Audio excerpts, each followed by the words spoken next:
see, we have now run out of yarn. Now many people would simply introduce their new strand of yarn, tie a knot, and continue working. However, this is not correct as it introduces a knot into the work, which could be visible in both lacy and dense fabrics. So in order to complete a correct join, you need to continue working the next stitch as you normally would, in this case single crochet.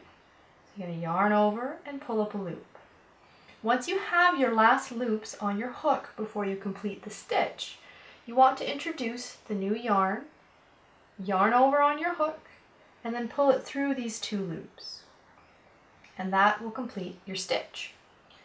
So now we then need to work over top of these 2 yarn ends to weave them in. So, holding again now your new yarn, you're going to insert your hook into the next stitch and complete a single crochet going over top of these yarn ends. And then you're just going to complete this for the remainder of the row.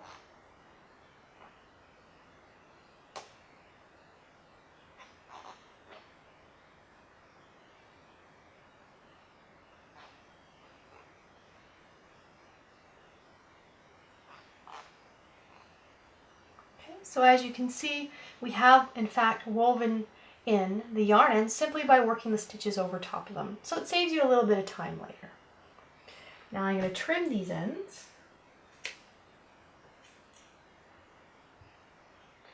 And we're actually going to switch to a new yarn color in this last stitch so I can show you how you create a stripe in the next row.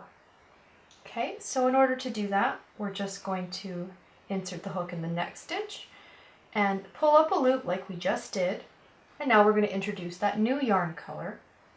Yarn over and pull through 2 loops on the hook, and that will complete the stitch. So as you can see, the stitch itself is actually made in the blue, but now we have our new cream yarn on top.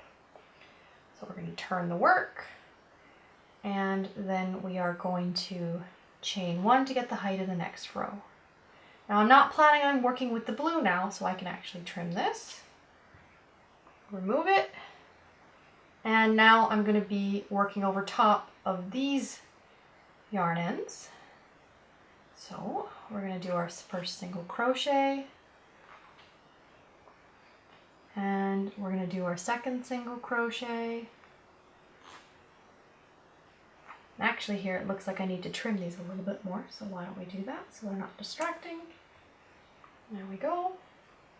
Okay, and I'm just going to complete the single crochet stitches all across this row.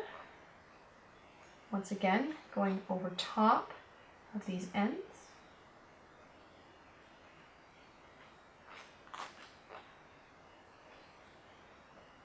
Oh, missed the end there. Make sure when they get short like this that you still catch them and go over top. You can trim them later, but if you get it right the first time, you don't have to do that extra step.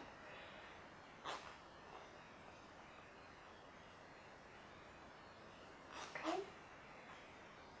And there's our row. So as you can see, we don't have any of the cream below this row because we changed in the proper stitch before.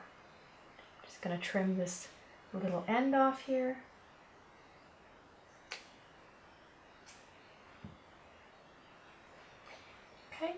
Now I'm actually going to show you how to alternate the color in every stitch. So I'm going to turn the work, I'm going to chain up, and I'm just going to complete 1 stitch in the cream. Now the important thing to know when you're changing colors is that in the stitch that I start the color change, it's not actually going to be that new color. So this stitch is still going to be cream, because as you will see when I introduce the yarn, as you can see, that stitch is still cream. However, now I have my blue yarn attached, so I can insert the blue yarn, and I want to complete the 2 loops, pull them up, but then I want my next stitch to be in the cream, so I'm actually going to complete my last pull through here in the cream. Then I can make the next stitch, start it with the cream, making sure to work over my ends as usual. And my next stitch is going to be blue, so I want to finish this stitch off with the blue. So I drop the cream yarn, pick up the blue, and then complete with the blue. Okay, and then I'm going to, again, insert my hook, work around my ends, yarn over, pull up a loop in the blue, drop that, pick up the cream, and then yarn over and complete the stitch with the cream, and so on and so on. And so I keep alternating. It's a little tricky to get the handle of it. As you can see, I'm occasionally getting my yarns tangled up, so it's a little bit slower, but it can be rewarding. It's quite great if you want to add, spots to an amigurumi toy or anything like that. So that is how you change yarn colors and attach new yarn when your yarn ball ends out.